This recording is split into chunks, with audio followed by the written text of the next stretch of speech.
Hello everyone, today we are going to learn basic LibreOffice tutorials how to print on one page.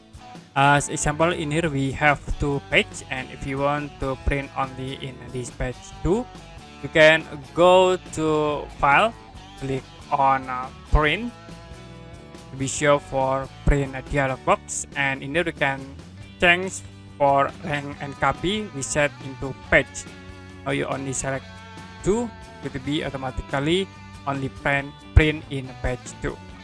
You want to set like 1 minus 2, it will print in two page 1 and then page 2.